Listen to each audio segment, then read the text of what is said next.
Hello friends, I'm just hopping on quickly because today I got my unicorn deck and I wanted to do a video in the moment while I'm sort of still excited and have the real first impressions feeling of having this deck. Now this is a vintage deck, but I did not get a vintage copy of it because they go for over $1,000, and I just don't think any tarot deck is worth that. I'm not a collector, I'm a reader, and I'm not going to be precious about my decks and hope to sell them for a profit or whatever. I'm getting decks because I like them and I use them and I read with them. So this is a make playing cards version of the Greenwood Tarot. I never, ever, ever thought that I would hold this deck in my hands. I am so excited. And it's not the original, it's not the vintage, but you know what? It's great. It's fine. I can read with it. It has the energy of the deck. It has Cheska Potter's art. I have a printout of a sort of truncated version of the guidebook. I would like to get a full guidebook, but those also go for like $1,000. God knows why. Anyway, so I'm going to just show you. They're borderless. So here they are. That was the Fool. This is the Shaman, the Seer. And I do have the Wildwood, which I like quite a bit. And I can see the relationship. Some of the majors actually have, like the Green Man, the Green Woman, the Seer. Ancestor is the Hierophant. So some of the majors actually have the same name. I think the Archer is the same. Strength, and I put Strength at 8. I don't remember if the Wildwood has it at 8 or 11.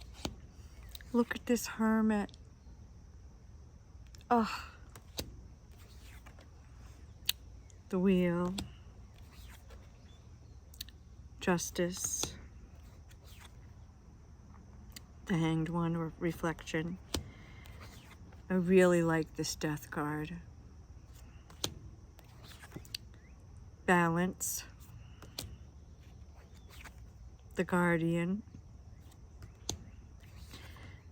Blasted Oak, and the Guardian and Blasted Oak are the same names as the Wildwood.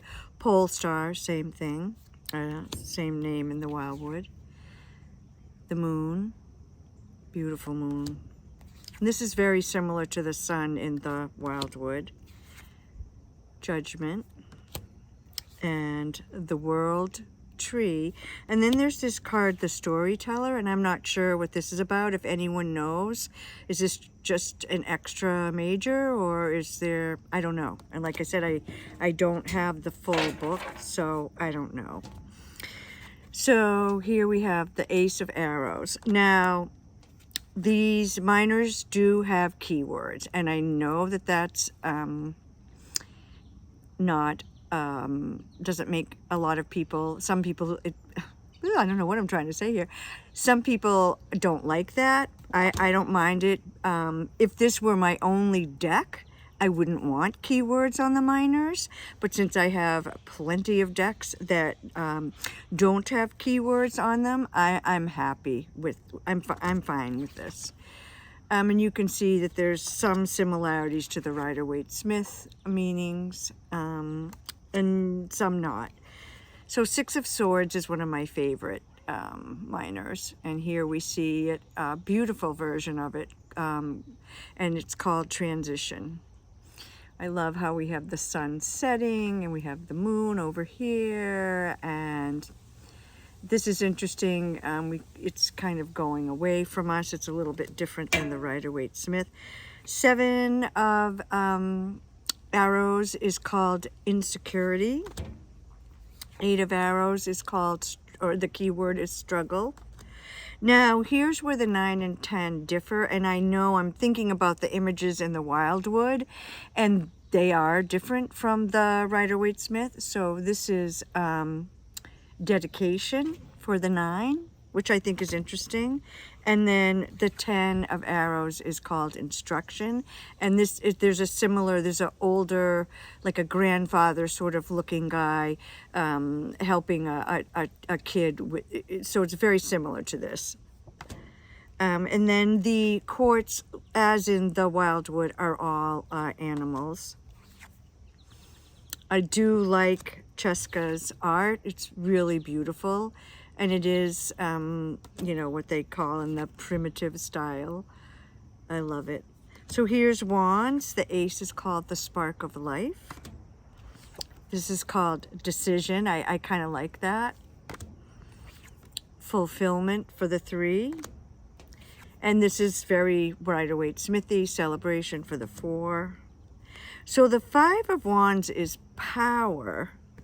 And the 7 of Wands is clearance. So we don't have that kind of defend your position aspect of the 7, but I think power could take the place of that.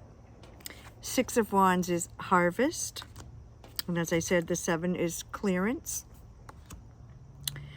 Hearthfire is the 8. Beautiful, isn't it?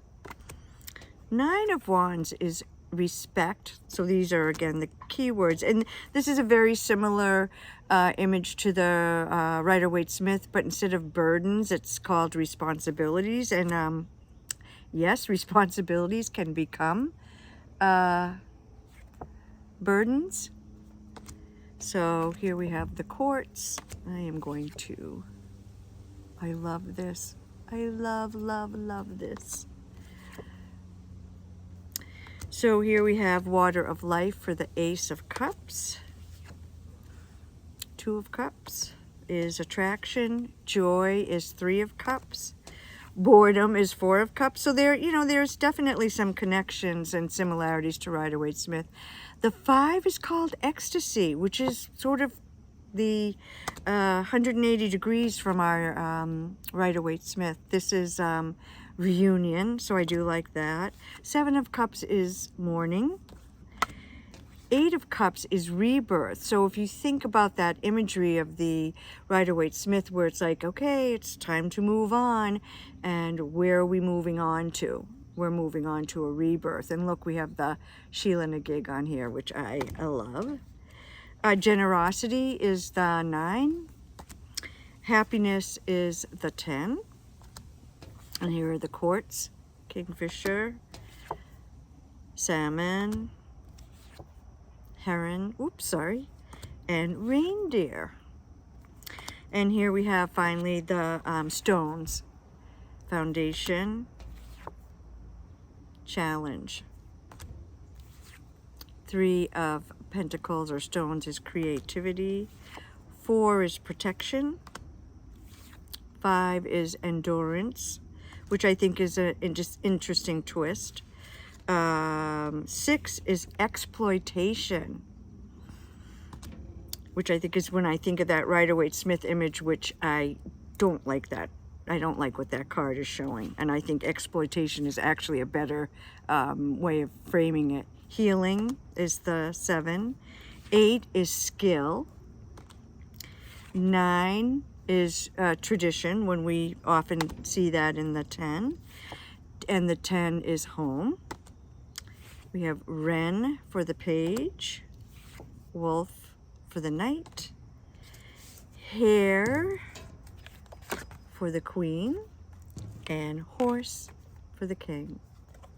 So that is my make playing cards version of my unicorn deck, the Wildwood Tarot, art by Cheska Potter, and the guidebook is by Mark Ryan. I would love to get a copy of the guidebook somehow. I'm not sure if I'll be able to figure out if I can find a PDF online or something, but you know, I got the deck. That's really all I care about. I am so excited. I can barely stand it. And I know some folks would be like, that's not a real Greenwood. And I don't care. It's the images. I can read with the Greenwood Tarot now. So I will be later on doing a side-by-side with Wildwood and just talking about sort of similarities and so forth. But anyway, I just wanted to share with you my excitement over finally getting this deck. I really honestly never, ever thought that I would get a copy of it.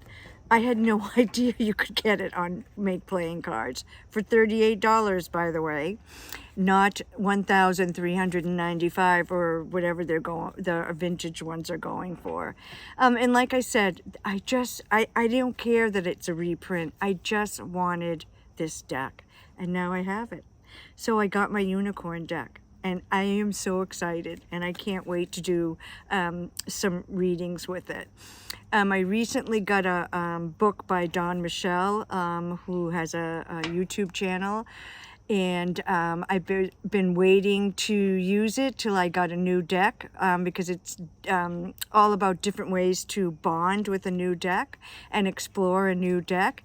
And so I will be using that book to bond and explore my unicorn deck. Anyway, do you have a copy of the Greenwood? Is it a deck you're interested in? Any thoughts on where I might be able to find the book or a PDF of the book? Any information or any comments or any feedback you all have, I'd love to hear. You know how much I love getting comments and interacting with you all. So exciting times for me on this July day. I spent the day on the vineyard with a really dear friend of mine, and another friend of mine and I ordered this deck at the same time. And he texted me while I was on the ferry ride back from the vineyard, and with a picture, look what just arrived. And I was like, oh, I wonder if mine did.